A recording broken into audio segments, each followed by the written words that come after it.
아파트 층간소음 녹음 파일이 증거가 될까? 안녕하세요. 버딩미. 당신이 판사라면 입니다. 오늘은 수많은 청취자분들이 공감하실 수밖에 없는 이야기를 가져왔습니다. 바로 층간소음 이야기인데요.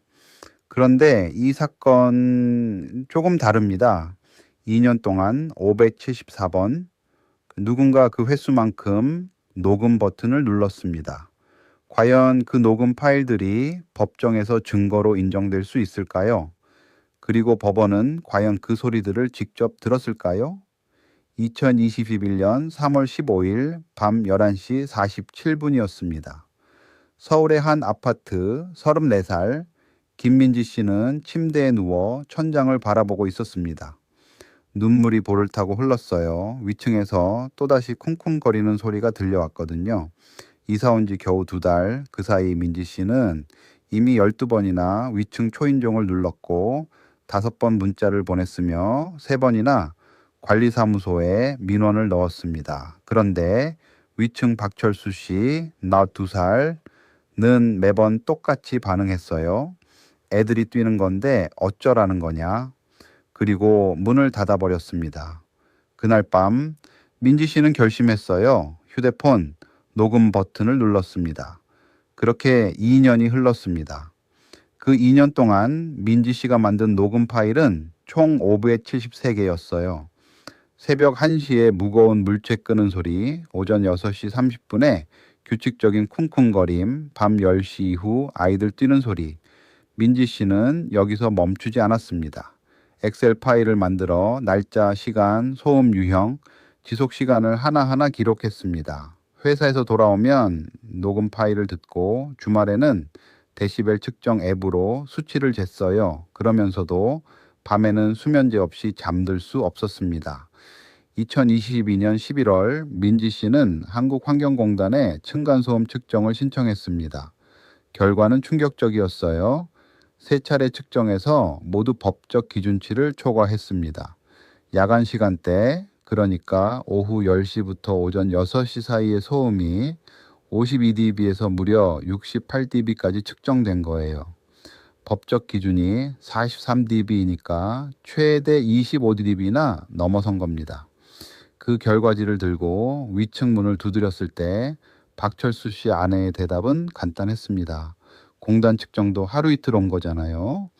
평소에는 안 그래요? 그리고 또 문이 닫혔습니다. 그 사이 민지 씨의 몸도 마음도 무너지고 있었어요. 신경정신과 진단명은 불면증, 우울증, 불안장애였습니다. 의사는 진단서에 층간소음으로 인한 만성 스트레스라고 적었어요. 전세금 2억 3천만 원이 묶여 있어 이사도 못 가고 회사에서는 집중력 저하로 상사에게 주의를 받았고 남자친구와의 사이도 틀어졌습니다. 너무 예민한 거 아니야 라는 말이 사방에서 날아왔어요. 2023년 2월 민지 씨는 마침내 법무법인 문을 두드렸습니다. 변호사는 574개의 파일과 엑셀 기록과 측정 결과지와 진단서를 보며 고개를 끄덕였어요. 승소 가능성이 있습니다. 소장에 적힌 금액은 위자료 1,500만 원이었습니다. 자, 이 사건의 핵심은 바로 이겁니다. 과연 이 소음이 참아야 하는 생활 소음인지 아니면 법으로 배상받아야 할 불법 행위인지의 경계선이에요. 우리가 아파트에서 살다 보면 어느 정도 소음은 감수해야 하잖아요. 그게 공동주택의 숙명이기도 하고요. 그런데 그 어느 정도가 어디까지냐? 바로 그게 이 사건이 법정에서 다퉈야 했던 이유입니다. 그리고 또 하나, 개인이 스마트폰으로 몰래 녹음한 파일이 과연 법적 증거로 인정될 수 있느냐? 이것도 매우 중요한 쟁점이었습니다. 여러분도 혹시 비슷한 상황에 처한다면 이 부분이 정말 궁금하실 것 같아요. 먼저 민지 씨, 원고 측 입장을 들어볼게요. 민지 씨는 2년이라는 시간 동안 할 수 있는 모든 걸 다 했습니다. 직접 찾아가고, 문자 보내고, 관리사무소 민원 넣고, 환경공단 측정까지 받았어요. 그 결과 3번 모두 기준치 초과. 최대 68dB라는 수치는 냉장고 소음보다 훨씬 크고 도서관 소음 기준의 2배에 가까운 수준이에요. 그리고 574개의 녹음 파일과 엑셀 기록은 이 소음이 어쩌다 한 번이 아니라 2년간 반복된 일상이었음을 보여줍니다. 거기에 의사가 진단서까지 써준 불면증과 우울증, 이게 예민함의 문제가 아니라 실질적 피해라는 거죠. 반면 박철수 씨 피고 측 주장도 들어볼게요. 그의 입장에서는 억울할 수 있어요. 초등학교 2학년짜리 유치원생 아이들이 집에서 뛰어노는 게 뭐가 잘못이냐는 거죠. 아이 키우는 부모라면 공감하실 수도 있을 것 같아요. 환경공단 측정도 고작 3일이고 그날따라 유독 소음이 컸을 수도 있다고 했어요.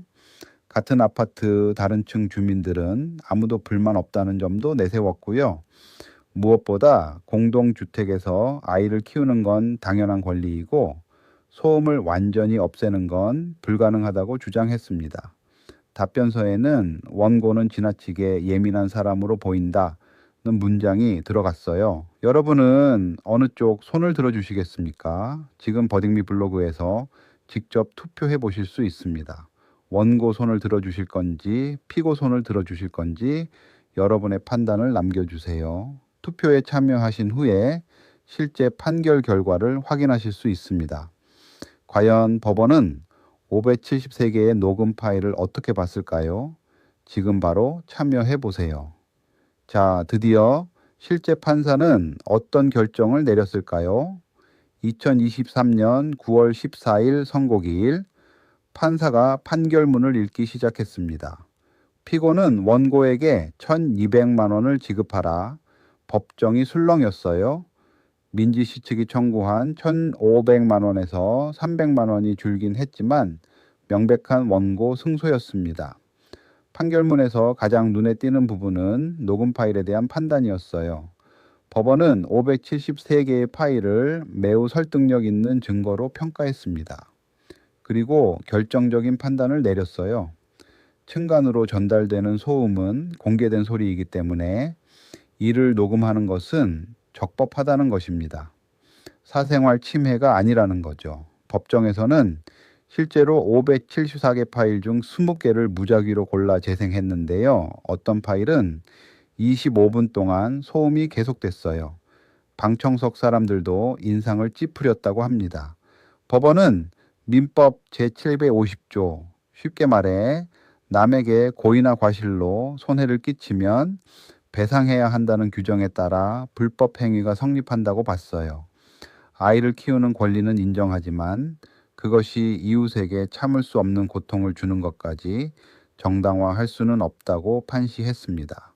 위자료 산정에는 불면증, 우울증, 불안장애 진단서가 결정적으로 작용했고 2년간의 지속적 고통을 고려해 1,200만 원이 적정하다고 봤습니다. 그렇다면 이 판례가 우리에게 주는 교훈은 무엇일까요? 첫째, 기록이 전부입니다. 날짜, 시간, 유형, 지속 시간을 꼼꼼히 적어두세요. 민지 씨의 엑셀 파일이 결정적이었습니다. 둘째, 스마트폰 녹음은 적법한 증거가 됩니다. 층간소음처럼 공개된 소리는 녹음해도 괜찮아요.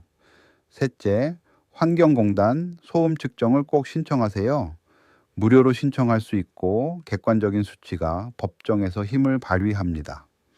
넷째, 건강 피해가 생겼다면 반드시 병원에 가서 진단서를 받아두세요. 정신적 피해도 법적으로 배상받을 수 있습니다. 알아두면 반드시 도움이 됩니다. 그냥 참고 이사 가는 것만이 답이 아니에요. 당신이라면 어떤 판결을 내리셨을까요? 573개의 파일을 들었다면 1,200만 원이 적당하다고 느끼셨을까요? 아니면 더 줬어야 한다고 생각하셨나요? 버딩미를 구독하고 주변에 공유해 주세요. 우리 주변의 이야기들 함께 판단해 봐요. 다음 판례에서 만나요.